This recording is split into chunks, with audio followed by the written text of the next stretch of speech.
Imagine a world where being over 6 feet tall made you a legend, and where life was so brutal that most people didn't live to see their 30th birthday. This wasn't a distant, mythical time. It was the reality of medieval Europe, a place where life was short, violent, and filled with superstition. In this world, a simple piece of cloth could mean the difference between life and death, and the way you dressed could determine your entire social status. This is the story of a time when being clean was a luxury, and table manners were more like a battle than a meal. Welcome to the Middle Ages, a period that shaped much of the modern world, but in ways you might never have imagined. Life in medieval Europe was harsh. The average man stood just a few inches over 5 feet tall and weighed around 135 pounds. His wife was even smaller, and anyone who was taller than 6 feet was considered a giant. These giants were the stuff of legends, like Jack the Giant Killer and Jack and the Beanstalk. But these stories weren't just fairy tales. They reflected the harsh reality of a world where death was a constant companion. Half of the people in Europe didn't live to see their 30th birthday, and most of those who did looked much older. By the time a man reached 45, his hair was as white, his back as bent, and his face as wrinkled as an 80-year-old's today. Life was short, and it was brutal. Women had it even worse. The dangers of childbirth were so great that a young girl's life expectancy was just 24 years. On her wedding day, a bride would receive a piece of fine cloth from her mother, which could be made into a dress. But this same piece of cloth would often become her shroud just a few years later. Childbirth was a death sentence for many women, and the toll it took was devastating. Clothing in medieval Europe was more than just a way to stay warm. It was a way to show your place in society. Lepers were forced to wear gray coats and red hats, while prostitutes had to wear skirts that were a bright, glaring scarlet. Public penitents wore white robes, and released heretics had to sew crosses onto both sides of their chests. Jews were required by law to wear a large yellow circle on their clothing. For everyone else, your clothes told the world who you were and where you belonged. There were 3 main social classes: the nobility, the clergy, and the commons. Each class had its own distinct style of dress.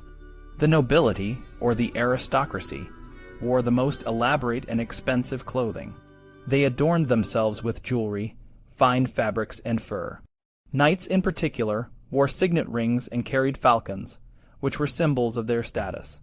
Wearing fur was so important that in some European countries, it was illegal for anyone not born into the nobility to wear it. Even the poorest of the poor had to dress according to their station. They wore crude animal skins, while the working class wore simple, dirty tunics and trousers. Despite these differences, some fashion trends were shared by everyone. Most clothing was made of wool, and people rarely changed their clothes. This led to widespread skin diseases, as the same garments were worn day after day. Hunting was a popular activity among the wealthy, and they wore leather gauntlets and leggings for protection.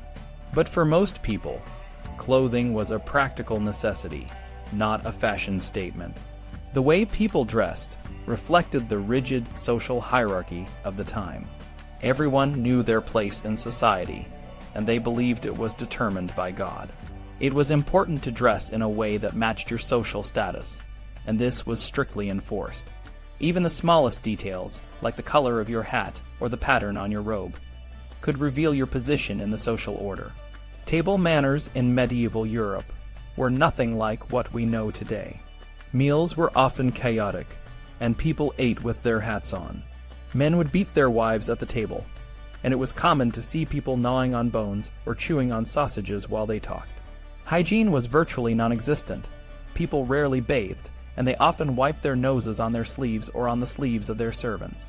The first pocket handkerchiefs didn't appear until the early 1500s, and it took several decades for them to become widely used. Napkins were also unknown, and guests were warned not to clean their teeth on the tablecloth. It was a time when being clean was a luxury, and good manners were a rare luxury indeed. Despite the harsh conditions, this was also a time of great change. Learning and etiquette were beginning to re-emerge, and new ideas were starting to take hold. The arithmetic symbols plus and didn't come back into general use until the late 1400s. and the first spectacles for the short-sighted became available around 1520. Lead pencils and the first postal service between Vienna and Brussels also appeared at the turn of the century. Small table clocks and watches, which could tell time to the hour, started to appear in Italy and Germany in the last quarter of the 1500s. These innovations were the beginning of a new era, one that would eventually lead to the modern world. The Middle Ages were a time of extremes, where life was both brutal and fascinating. It was a world where the smallest details could mean the difference between life and death, and where your clothes could define your entire existence. But it was also a time of great change, where new ideas and technologies were beginning to shape the future. Understanding this period is crucial for understanding the world we live in today, because many of the things we take for granted like hygiene, education, and technology have their roots in this distant, yet fascinating time.